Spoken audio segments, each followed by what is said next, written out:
Alright, first and foremost, I want to say Kalalal, Yahweh, Ba'ashem Yoshai, Ba'ashem Kodash, the bonus to the elders and apostles of Great Stone, and salutations to all the brothers pushing this work in all sincerity and in truth. I'm the brother Yahya from the JMS Kingston, Jamaica camp, here once again with another lesson going forth onto the 12 tribes of the nation of Israel, the Negroes, Latinos, and Native American Indians. Alright, and it's a warning, be aware of the wicked. Be aware of the wicked.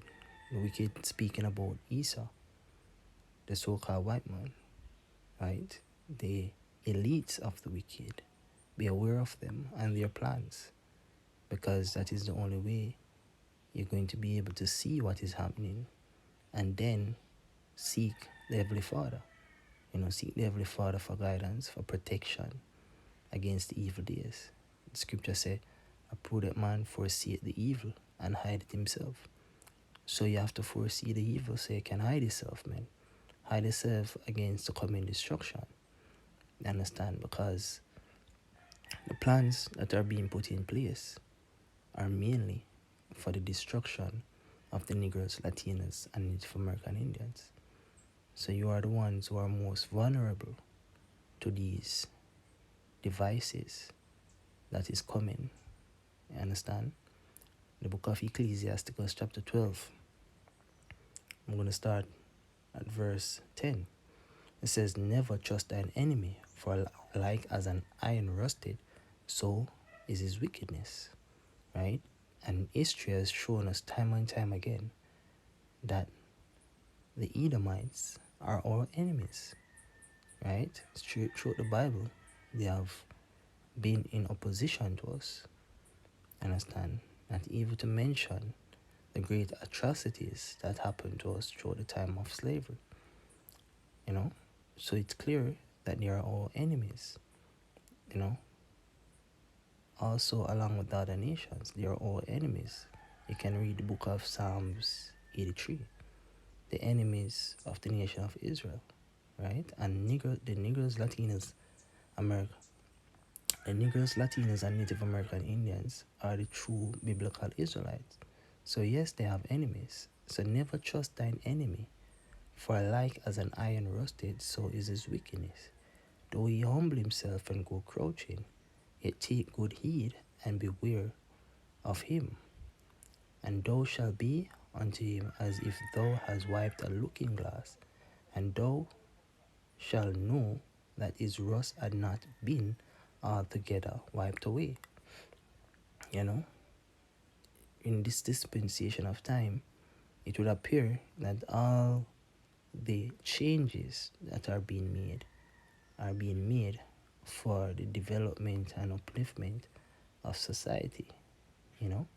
It would look like it's for the betterment of life, for the ease of life, but it's not. It's not for your destruction. It's for you to be in a state of constant oppression. History has not shown where his developments has benefited humankind on a whole. There is some level of sufferation that has occurred in all the changes this man has made. Right? So be very aware of him, man. Look at what he's doing. Be very keen to observe him. Scripture verse 12 says, set him not by thee, lest when he had overthrown thee, he stand in thy place. And that is his agenda.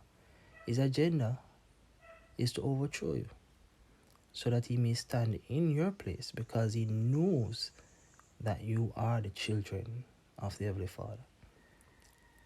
He knows that you are the one who has been ordained to rule upon the earth, because the earth was made for our sake. Right? So he wants to overthrow you so that he can have the dominion. So set him not by thee, lest when he had overthrown thee, he stand up in thy place. Neither let him sit at thy right hand, lest he seek to take thy seat. So don't bring him into your counsel, because he will seek to take thy seat. He will seek to bring you disgrace. He will seek to bring you destruction and death. And thou at the last remember my words, and be pricked therewith. No, if you don't want to take this warning, verse 13 says, who will pity a charmer that is bitten with a serpent? Because he is the serpent. The Edomites are the serpents of the earth, right? The scripture says the wicked are estranged from the womb. They go astray as soon as they be born, right? So who will pity a charmer bitten with a serpent, or any such as come nigh wild beasts? So one that goeth to a sinner, and is defiled with him in his sins, who will pity? For a while he will abide with thee, but if thou begin to fall, he will not tarry. An enemy speaketh sweetly with his lips, but in his heart he imagineth how to throw thee into a pit. He will he will weep with his eyes, but if he find opportunity, he will not be satisfied with blood. Alright? So he is seeking opportunities to put you in a greater level of traps. Not even to mention the charagma. You need to be aware of what that is. What is being spoken of in the book of Revelation, chapter 13, verse 16. Because he has a plan. And his plan is to put everyone in a state where they are being controlled. So you have to be aware of him. Scripture says, my people are destroyed for lack of knowledge. If you don't want to be destroyed, gain the knowledge. Seek knowledge. Right?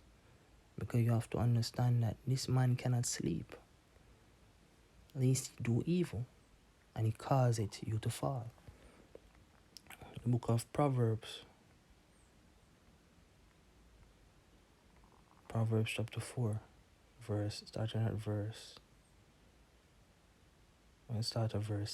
14. It says, enter not into the path of the wicked, and go not in the way of evil men. Avoid it, pass not by it, turn from it, and pass away. For they sleep not except they have done mischief, and their sleep is taken away unless they cause some to fall. Right? Their sleep is taken away unless they cause some to fall. And this is all that is in their imagination. Their imagination is set on causing the nation of Israel to fall. Right? And the Bible speaks about that. Micah 2, verse 1. It says, woe to them that devise iniquity and work evil upon their beds. Right? So in the end, they will not succeed. They will not succeed over the men that sigh and cry for all abominations that are being done.